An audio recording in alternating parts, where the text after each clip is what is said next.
जानते आप यहाँ विराजमान हैं, बगल में हैं अख्तर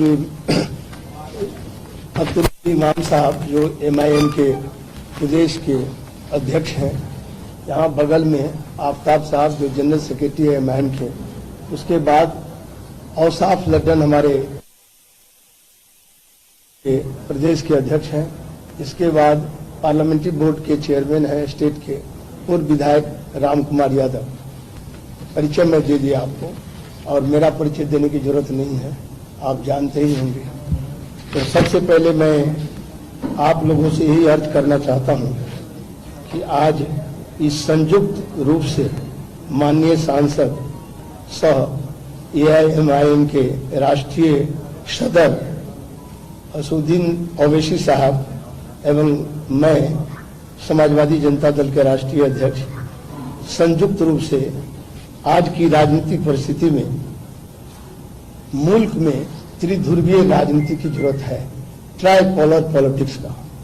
ये पूरे मुल्क में आवश्यकता है, लेकिन खास करके बिहार में त्रिध्रुवीय राजनीति, चूंकि बिहार का चुनाव भी अभी आसन्न है, तो यहाँ मजबूती से, क्योंकि यहाँ जो विपक्ष है मजबूती से अपने दायित्व का निर्वहन नहीं कर पा रही है।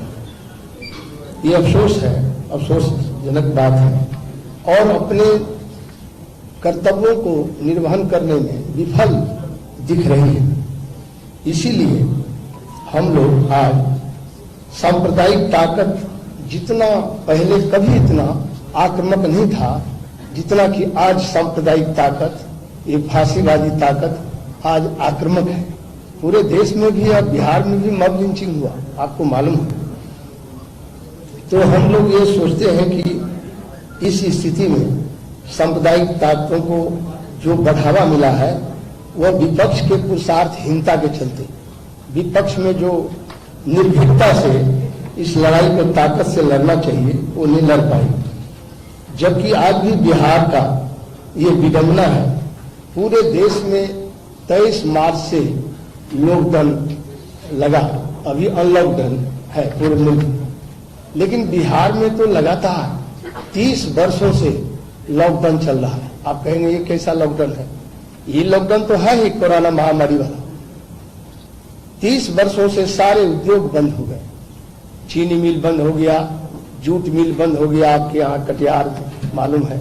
अभी आपको रेशम उद्योग हालत भागलपुर का देख लीजिए, जितना अशोक पेपर मिल दरभंगा वो बंद हो गया, जितना हैंडलूम उद्योग था, करघा उद्योग जिसमें माइनॉरिटी के भाई ज्यादा रोजगार मिला हुआ था, उसका भी अवसर बंद हो गया। माने एक एक करके सारे उद्योग ठप हो गए, बंद हो गए बिहार में।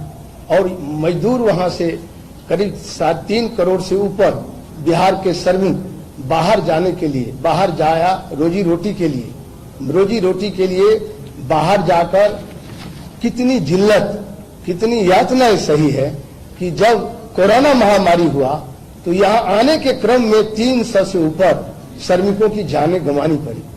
यहाँ तक कि साइकिल से भी श्रमिक यहाँ दरभंगा पहुंचा। आपको मालूम होगा एक बच्ची वहां साइकिल से अपने बीमार बाप को लेकर चलाया। ये कितना दुर्भाग्यपूर्ण स्थिति है। आज मैं समझता हूं कि बिहार में जीवन और जीविका दोनों संकट में। जीवन संकट है अपराध से, बाढ़ से और कोरोना के महामारी से, और जीविका संकट है उद्योग के बंद हो जाने से। बेरोजगारों का फौज है पूरे बिहार में। इतनी हालत खराब है बिहार का, ये बहुत ही चिंता का विषय है। चाहे सबसे ज्यादा श्रम शक्ति का पलायन हुआ है सीमांचल इलाके से, सीमांचल के बाद मिथिलांचल, कोसी अंचल, तिरहुत अंचल, जहां का ये ट्रेन भरा हुआ मिलेगा। कहां जा रहे हैं? तो कर्नाटक जा रहे हैं, दिल्ली जा रहे हैं, आसाम जा रहे हैं, सभी लोग ट्रेन में भर भर कर बाहर जा रहे हैं। यह जो दुर्भाग्यपूर्ण स्थिति है कि हमारे लोगों को जॉब नहीं मिलता है यहाँ बिहार में। और आपको मालूम होगा कि अभी सरकार ने वादा किया था कि जो लोग कोरोना में लौट के आए हैं 40 लाख मजदूर, उनको हम जॉब देंगे। जॉब नहीं मिलने के कारण आधे से अधिक श्रमिक लौट गए अपनी रोजी रोटी के लिए, फिर उन्हें लौट गए बिहार से बाहर। तो बिहार का श्रमिक का इतने बड़े पैमाने पर पलायन समस्या है। इस पलायन से हमारा जो उत्पादन है, राष्ट्रीय उत्पादन अनाज, उस पर भी प्रतिकूल असर पड़ता है। तो मैं आपसे ये अर्ज कर रहा था। दूसरी तरफ आज पूरे देश में किसानों के उत्पादों को जो समर्थन मिल रहा था, उसको कॉरपोरेट के हाथ से नीलाम कर दिया गया। अभी ताजा पूरे देश में अभी किसानों में कहर मचा हुआ है। आज पता करिए, हरियाणा से लेकर यहाँ तक, अभी हमको कल ही संपर्क किया एक किसान के नेता अशोक कि 25 तारीख को पूरे राष्ट्रीय स्तर पर बंद कार्यक्रम करेंगे। किसानों का जो उत्पादन था उस पर भी कॉर्पोरेट को लगा दिया। वो अब न भाव तय कर सकते हैं न बेच सकते हैं।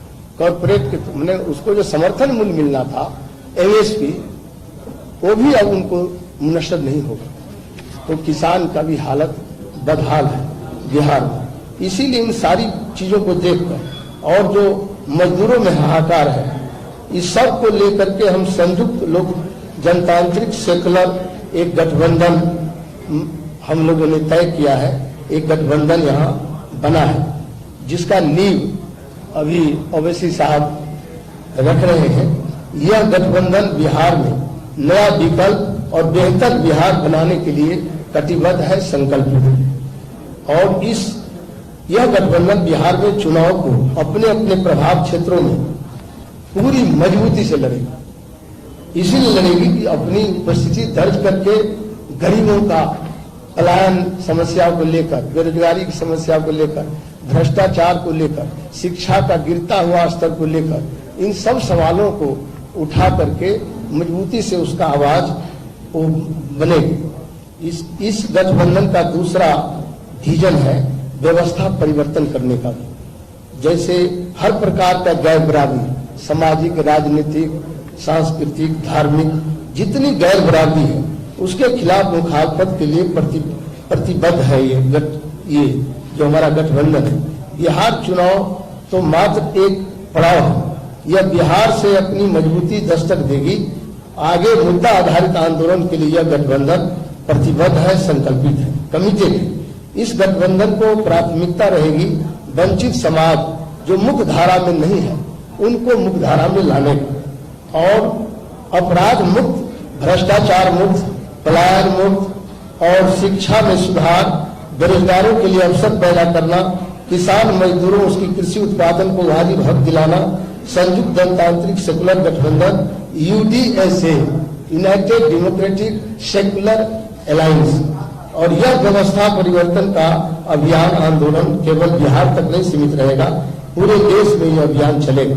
हमारी यह गठबंधन किसी भी अपराधी और भ्रष्टाचारियों को किसी भी कीमत पर टिकट नहीं देगी। हिम्मत है और जो दल है जो अपने को बड़े भारी 15 साल बनाम 15 साल का नारा देते हैं, बुराई से बुराई साफ होगा क्या? बुराई से बुराई की लड़ाई से बिहार की आम जनता को कोई बुनियादी समस्या से निजात नहीं मिलेगी, क्योंकि ये कीचड़ से कीचड़ की लड़ाई है। कीचड़ से कीचड़ साफ नहीं होता, साफ पानी से साफ होगा, वो साफ होगा। इसीलिए हम लोगों ने गठबंधन बनाया है और यूडीएस समान विचारधारा वाले दलों से गठबंधन का दरवाजा खोले हुए है, लेकिन इसमें तालमेल का क्रम अभी भी जारी रहेगा। जो भी दल समान विचारधारा रखते हैं, इस सिद्धांत को मान के चलते हैं, उससे हमारा कोई दुराव नहीं है, क्योंकि हम मजबूती से सांप्रदायिक ताकत के खिलाफ यह गठबंधन है। और जो भी बिहार की हालात है, उन हालातों को पटरी पर लाने के लिए, क्योंकि राजनीति पटरी से उतर गया है, इसको पटरी पर लाने के लिए भी हमारा ये गठबंधन है। अन्य राजनीतियों को, दलों को भी हम ये इस आज के इस प्रेस संवाददाता सम्मेलन से या प्रेस वार्ता से ये कहना चाहते हैं कि आप भी हिम्मत जुटाओ और कहो जो बेईमान ठेकेदार है, अपराधी है, माफिया है, भ्रष्ट अफसर है या भ्रष्ट राजनेता है, उसको अपने दल से टिकट नहीं देने के लिए साफ सुथरी राजनीति को प्राथमिकता दे। ये हिम्मत है तो हम सभी दलों के लिए कहते हैं। बिहार में जो दल है, आज हमारा यूडीएस है, इस गठबंधन को ऐलान करता है कि किसी भ्रष्टाचारी को हम अपराधी को टिकट नहीं देंगे। हिम्मत है तो वो दल भी इस चुनौती को स्वीकार करें। कुछ तो होगा उसमें, कोई भी दल इस बात को स्वीकार कर ले तो अब और मैं यह भी कहूंगा, यह जो संकल्प है, यह जो गठबंधन है, वह बिहार के बदलाव और बेहतर बिहार बनाने का अभियान भी है, संकल्प भी। इन्हीं शब्दों के साथ आज मैं अपनी बात को यही पूर्णविराम करता हूं। फिर जो आपका प्रश्न होगा उसका जवाब देंगे हमारे सदस्य। हाँ, दो दलों का अभी हुआ है, समाजवादी जनता दल डेमोक्रेटिक और AIMI, ये दो दलों का अभी गठबंधन हुआ है। आगे और भी इसका एक्सटेंशन होगा।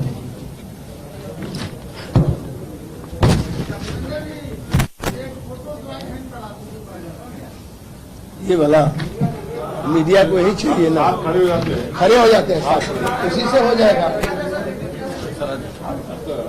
जी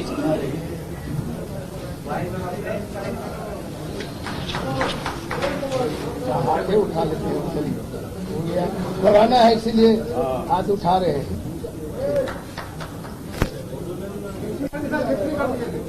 अच्छा चलिए,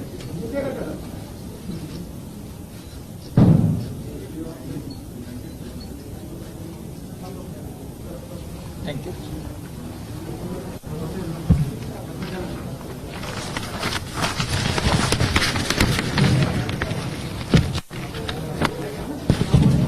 आपको कुछ पूछना है तो पूछिए।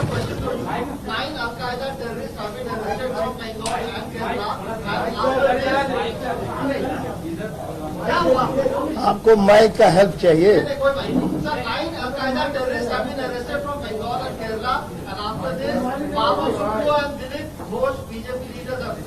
That Mamata Banerjee gives shelter to people like this and she uses them to win elections. What do you have to say on this?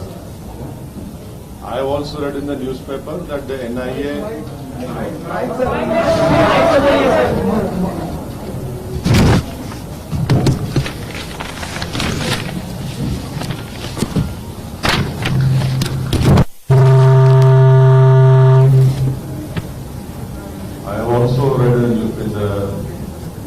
news reports that 9 people have been arrested and they have been alleged to be part of Al-Qaeda and other terrorist organizations. And I hope that the NIA will be able to convict them.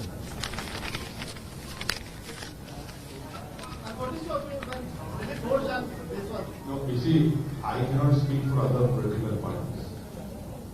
It is for those political parties to answer on their behalf. Are they trying to criminalize this NIA? Sir, I cannot speak on behalf of the political parties. वो आप पूछ लीजिए, कुछ पूछना है पूछिए, जो पूछिए। आपका ये दौरा किस मकसद के तहत है? आप यही कहते हैं हिमाचल जाएंगे? अभी आपको UDSA के कन्वीनर जनाब देवेंद्र प्रसाद साहब ने आपको पूरी तफसील बताई। यूनाइटेड डेमोक्रेटिक सेकुलर अलायंस इसका फुल फॉर्म है और कन्वीनर साहब तय करेंगे कि ये अलायंस कितने सीट पर बिहार में इलेक्शन लड़ेगा। असफर अलीमान साहब हमारे प्रदेश के अध्यक्ष हैं, वो इसके भी डिप्टी कन्वीनर हैं, जो बैठकर कन्वीनर साहब के साथ पूरा तय करेंगे कि कितने सीट पर इलेक्शन लड़ना है, कहां से लड़ना है, किस जगह पर लड़ना है। और हमको यकीन है कि इंशाअल्लाह ताला बिहार की जनता की हमको पूरी ताईद, उनकी मोहब्बत से हमको नवाजेंगे और इंशाअल्लाह ताला ज्यादा सीटों पर हमारे कैंडिडेट कामयाब है। पहले से जारी आपके लिए खारिज होती है क्या? पहले से नहीं, पहले खारिज नहीं होती, बल्कि अब जब हम देवेंद्र प्रसाद यादव साहब के लीडरशिप में एक अलायंस बना है UDSA, तो जाहिर है आपके साथ बैठकर आप फैसला करेंगे कितने सीट पर लड़ना, कहां से लड़ना, तो जाहिर एक नए सिरे से उस पर काम होगा। इसी तरह का एक अलायंस बना था UDA, यशवंत सिन्हा के साथ अलायंस बना था UDA। मैं बता दूं, एक मिनट, क्या और भी दल आपके गठबंधन में शामिल होने वाले हैं? यकीनन हम तो वेलकम करेंगे। कन्वीनर साहब बात कर रहे हैं, बहुत से लोगों से अभी इतना जल्दी होगा उनके बारे में बोलना, और हमको यकीन है कि बहुत से लोग उसमें शामिल हैं। पप्पू यादव से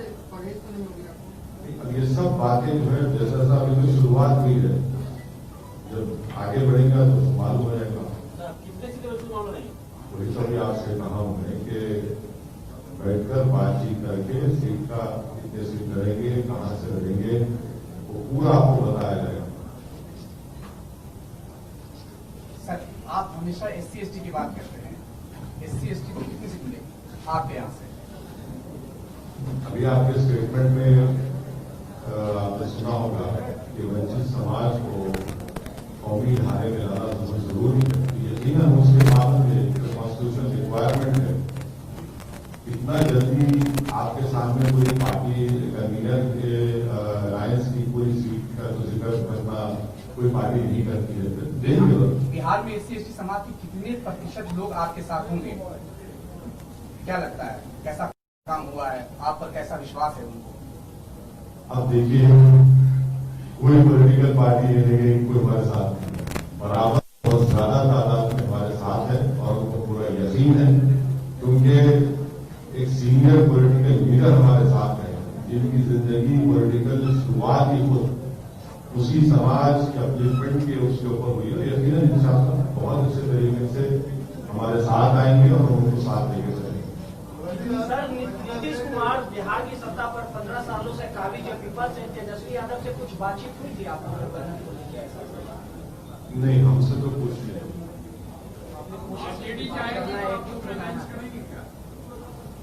भाई देखिए, रियलिटी क्या है उसको एक्सेप्ट करना पड़ेगा।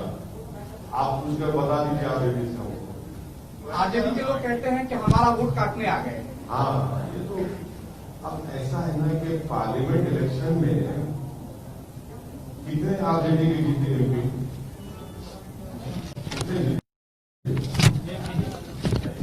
एक भी नहीं। हम कितने सीट पर खड़े? अख्तर भाई किशनगंज से खड़े थे। अख्तर भाई ने 3 लाख वोट किए। जेडीयू के कैंडिडेट ने 3,25,000 दिए और कांग्रेस के कैंडिडेट ने 3.5 लाख दिए। अगर अख्तर भाई नहीं खड़े होते तो क्या होता? वो एक सीट पे लिया। तो ये तो इनका पुराना एक कैसेट है।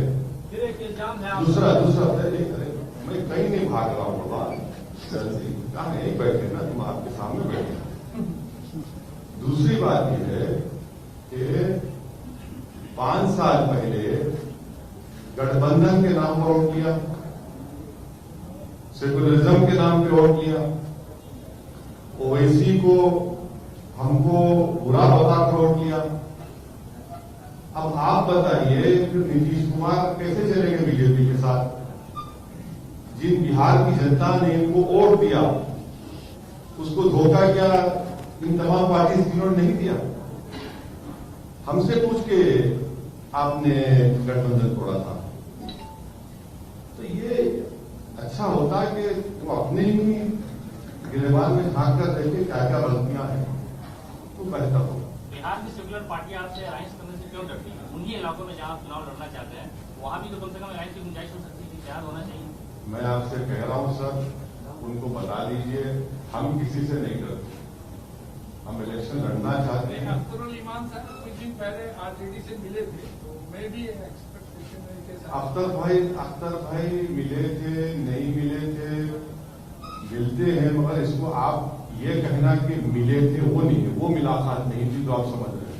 पार्टी मजबूत हो ना देखिए, आज भी हम बोल रहे हैं, आपसे मैंने कहा कि आप हमारा मैसेज कन्वे करिए, बताइए क्या बोलते हैं वो ना, वो भाव नहीं दिया क्या सर आरजेडी की तरफ? हाँ, भाव नहीं दिया क्या आरजेडी की तरफ? भाव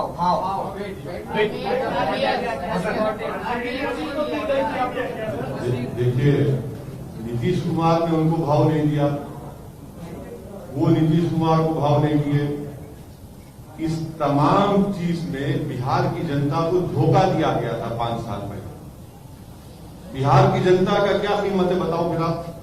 हमारा छोड़ो, हम तो कुछ भी नहीं, हमारा भाव ही नहीं, हम तो ट्विंकल ट्विंकल लिटिल स्टार है। मगर जो 5 साल पहले वोट किया था उसके बारे में क्या कहेंगे? कौन जिम्मेदार उसका? अगर आप बिहार में बीजेपी सत्ता में है तो उसका जिम्मेदार कौन? इतनी बड़ी तादाद में बीजेपी इतना एमपी सीट जीत गया, उसका जिम्मेदार कौन? किसका बहुत है? हमारा छोड़ दिया, हमारा कुछ नहीं है भाई। हम तो बिल्कुल कोशिश कर रहे हैं, मगर ये बिहार की जनता देख रही है, सब फैसला करेगी। आप पे ये भी आरोप लगा है कि बिहार की राजनीति में आपकी इंटरेस्ट सिर्फ बीजेपी को फायदा और एनडीए को फायदा पहुंचाने के लिए हो रही है। हाँ, इसीलिए तो पार्लियामेंट इलेक्शन में पूरा जीत गए बीजेपी और नीतीश कुमार। हम एक ही सीट पर लड़े। पूरे पार्लियामेंट इलेक्शन में हम सिर्फ 3 पार्लियामेंट की सीट पर लड़े, हैदराबाद, किशनगंज, औरंगाबाद। 2 पर जीते हम। हैदराबाद में मैंने बीजेपी को हराया, औरंगाबाद में इम्तियाज जलील ने 23 साल के शिवसेना के एमपी को हराया। आज महाराष्ट्र में कांग्रेस शिवसेना के साथ है। अब ये सवाल कांग्रेस से कोई नहीं पूछते।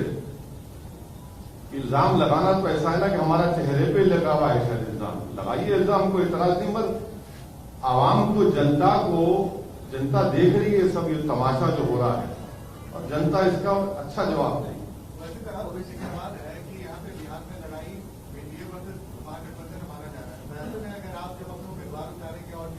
आपको क्यों लगता है कि आपकी राय है या नहीं, आपकी राय है या फिर ऐसा आपका ओपिनियन है?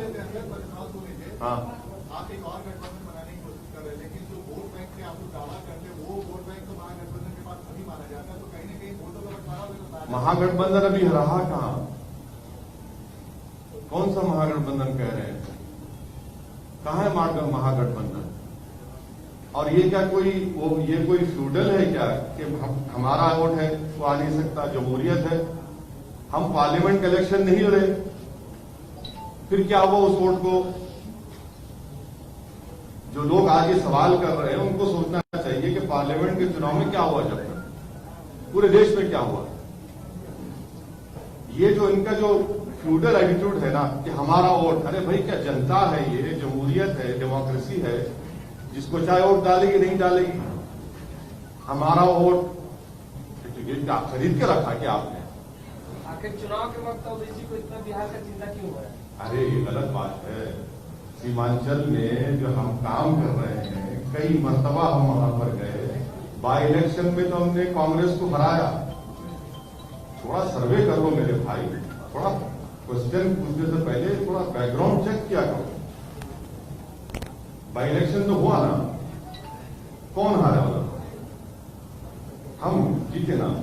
जरा थोड़ा तेजस्वी यादव बेरोजगारी और पलायन के मुद्दे पर चुनाव लड़ने जा रहे हैं। आपका मुद्दा क्या होगा? आप बिहार के लोगों को क्या देने वाले? हमारे कन्वीनर साहब,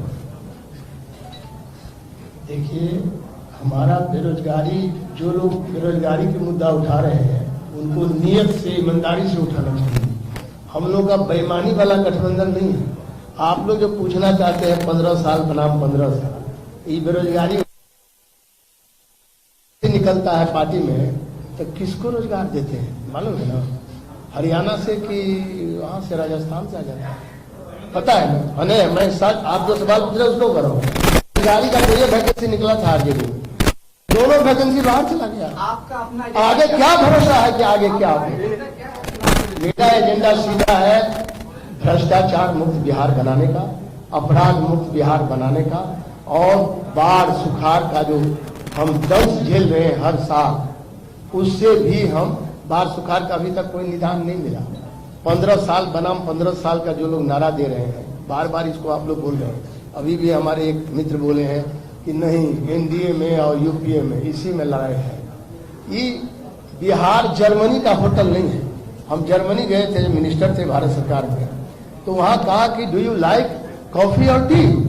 नो अदर ऑप्शन, मैंने कोई दूसरा ऑप्शन नहीं।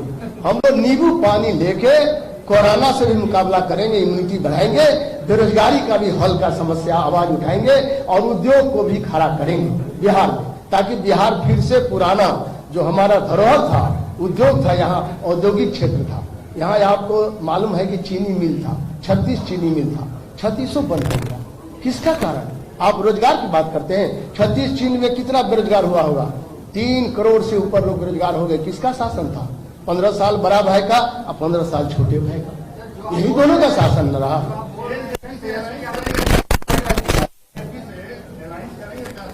अब देखिए, हाइपोथेटिकल क्वेश्चन का I am not going to answer you. Hypothetical question का क्या जवाब दे सकते? काल्पनिक प्रश्न का कोई जवाब नहीं होगा। एलपीजी आ रही है सर, है आपके सर्वे में आपको कितनी सीटें मिलती हुई नजर आ रही है बिहार में? मेरा सर्वे हो रहा है। हम लोग देखिए, हम लोग जमीनी कार्यकर्ता का अभी पूरी तरह चिन्हित किया जा रहा है। एक सप्ताह में आपको बताया जाएगा, अभी टाइम। ओके।